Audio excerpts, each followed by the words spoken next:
Por que é tão difícil seguir em frente depois que uma relação acaba?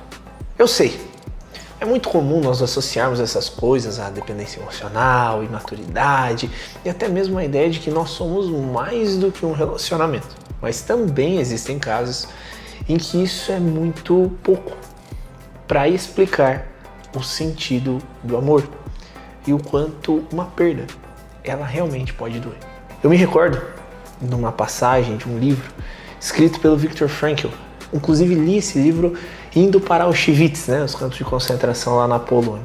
E me chamou muita atenção um trecho onde ele está indo para os trabalhos forçados lá, Enfim, esses trabalhos forçados eram à noite, na neve, e eles não tinham muita roupa, não tinham muita proteção, não tinham muita coisa, Era uma vida muito complicada, muito difícil. Tanto que, estatisticamente, se você entrasse num campo de concentração, você tinha 98% de chance de morrer. Então ele tá, dentro desse contexto, e ele lembra da esposa dele. E quando ele lembra da esposa dele, logo ele sente uma paz. E então ele diz mais ou menos o seguinte: naquele momento, já não importava se ela estivesse viva ou morta. Eu entendi que o verdadeiro amor não exige uma presença física, mas ele grafa a nossa alma de uma maneira que sempre está presente. E eu lembro que quando eu li esse trecho, aquilo me pegou. E eu pensei na minha esposa, que aquela altura estava literalmente dormindo do meu lado, dentro de uma van, indo para Auschwitz. E eu percebi que, na verdade, uma das coisas mais difíceis para quem perde alguém é conseguir se libertar do senso de identidade que a presença daquela pessoa te gera, mesmo quando ela não está presente. Sabe aquela memória do dia bom? Sabe aquela sensação interior de abrir a porta e achar que você vai encontrar alguém que não está mais ali? Sabe aquele momento em que você queria muito compartilhar uma notícia ou mandar uma foto e aquela presença se fez ausente? As pessoas nos grafam. E elas nos grafam de uma maneira que é impossível, muitas vezes, para muita gente existir sem lembrar. É muito difícil para muita gente simplesmente voltar a viver sem ter aquela referência como centro da sua própria vida. É como se dentro de um relacionamento você não fosse mais só você. Você fosse uma parte do que a presença do outro te tornou. Portanto, quando a pessoa vai embora, fica um vazio existencial. Quem eu sou sem aquilo que me tornou quem eu sou? Esse é o ponto. Eu não estou dizendo, e estou longe de querer afirmar que é impossível superar alguém, que é impossível seguir a sua vida. Mas o que eu quero te dizer é que você, que talvez já tenha passado por outros relacionamentos, terminado outros relacionamentos e hoje vive um término que você nunca viveu na sua vida, uma dor que parece insuportável. Isso nem sempre acontece porque você é um dependente, mas porque o outro te deu um sentido que você não tem na sua vida sem ele. Esse é o verdadeiro amor. É o que permanece quando não existe mais nada. Quando não existe um beijo, um abraço. Quando não existe uma presença. Quando não existe uma companhia. Este é o único amor? O amor também é um verbo. É uma ação. É uma constante busca por fazer pelos outros aquilo que realmente faz bem para eles. Sem que a minha identidade seja absolutamente lesada pelas minhas ações.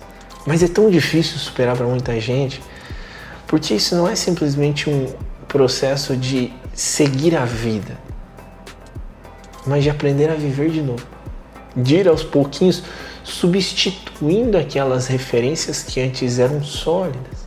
Se reinventar nos hábitos, nas rotinas. E além disso, lidar com a insegurança, o medo, a instabilidade.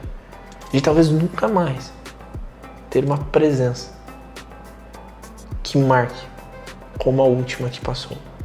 Essas coisas com o tempo tendem a mudar? Tendem. É claro que é muito mais difícil, você já tem 60 anos, ficou 35 anos casado e hoje perdeu seu cônjuge.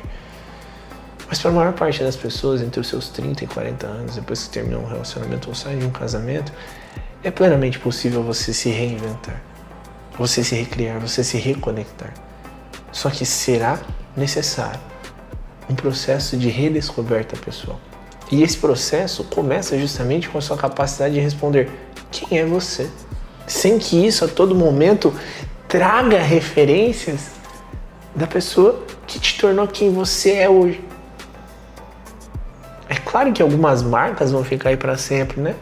Mas quem é você além de tudo que se formou? Do que você gosta? O que você ama? Quais são os seus valores? Quais são as virtudes que te caracterizam? Quais são os defeitos que se apresentam para você? Todo esse processo de reconstrução e recriação vai começar exatamente por essa pergunta. E talvez você não saiba a resposta, mas eu posso te dar uma dica. Eu gosto muito de uma teoria do Jung, que ele fala sobre o sentido da vida e sobre a felicidade. Ele dizia que o sentido da vida era ser feliz. Só que ser feliz para o Jung era estar literalmente fazendo algo aonde o próprio propósito da pessoa fosse exercido. Ou seja, o que é ser feliz? Estar fazendo algo que me conecta ao meu propósito, ao que eu nasci para fazer. Só que como é que a gente descobre o nosso propósito? Bem, para a gente descobrir o nosso propósito e se aproximar dele, muitas vezes nós precisamos entender quem nós somos. E para entender quem nós somos, ao que nós precisamos nos submeter? A processos de constante construção interior. O Jung diz que aquilo que você é se manifesta no caos. Não se manifesta nos dias bons, nos dias tranquilos, nos dias sossegados. Ele diz que a sua verdadeira identidade se apresenta nos momentos em que as coisas estão difíceis. E ali também aparecem as tuas potenciais virtudes. Essas potenciais virtudes, comumente, são características que você já traz, muitas vezes, desde que você nasceu. Só que, muitas vezes, você as subjugou. Você não as aperfeiçoou, você não desenvolveu os músculos que as conectavam. Mas no aperto, no desespero, parece que aquela força interior surge, embora não esteja totalmente lapidada. Qual é o ponto aqui? Ao mesmo tempo, os teus defeitos se evidenciam quando o caos aparece. Muitas pessoas se tornam impacientes, muitas pessoas se tornam intolerantes, grosseiras, raivosas, egoístas. Elas vão se tornando tudo isso. Você entende? Porque as ações delas as direcionam para isso. Quando aperta, elas simplesmente se protegem. Não existe nada que se apresente ali de verdade, como uma virtude. Enfim, mas qual é o ponto aqui? Se eu quero me redescobrir, ou até mesmo me aperfeiçoar, o que eu preciso para a minha vida? Eu preciso do desafio. Quando eu voluntariamente me coloco em uma posição de desconforto, estabelecendo metas, buscando resultados, buscando novos objetivos, naturalmente eu me coloco em desconforto. Eu crio o meu caos. E dentro desse caos, eu começo a perceber os meus comportamentos, tanto os bons quanto os maus. Uma vez que eu identifico as minhas más inclinações, aquilo que eu tenho dentro de mim e não é tão bom assim, eu vou precisar aprender a lutar contra aquilo. À medida em que eu olho para as minhas boas inclinações, busco exercer ainda mais elas, ou seja, lapidar ainda mais as minhas virtudes e as minhas capacidades, fazendo coisas que as ressaltem, né? Eu também busco combater as más inclinações através da resistência. Ou seja, como eu posso ser mais paciente? Pô, eu preciso respirar um pouco mais fundo. Pô, eu preciso talvez, fazer meditação. Eu preciso, buscar uma atividade que me deixe em paz. Mas enfim, eu vou me reconstruindo à medida que eu vou entrando em determinados desafios, tendo determinadas metas e passando pelo processo que me muda à medida em que eu alcanço os meus objetivos. Ou melhor, à medida em que eu me aproximo desses objetivos. Se eu desejo algo que eu não tenho, significa que eu não sou o que eu preciso ser. Então eu trabalho isso internamente, encontro ferramentas que me permitem lapidar as minhas capacidades e também curar os meus vícios até que eu alcance um determinado objetivo. À medida que novas metas vão sendo conquistadas, a sua identidade vai sendo definida.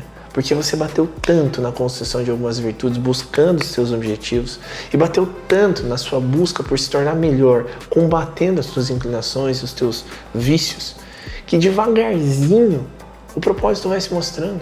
Ele é uma consequência daquilo que você se torna no seu caminho. E quando você está no propósito, a felicidade surge como uma consequência. Por isso, se a sua dificuldade é em superar o seu ex, se a sua dificuldade é em realmente olhar para algumas coisas e deixá-las para trás, talvez o primeiro passo, por incrível que pareça, seja você estabelecer metas para se reconstruir através de novas habilidades e capacidades, lidando com as suas imperfeições e seguindo em uma boa direção. Pensa nisso. O passado não precisa definir o seu futuro. Que Deus te abençoe.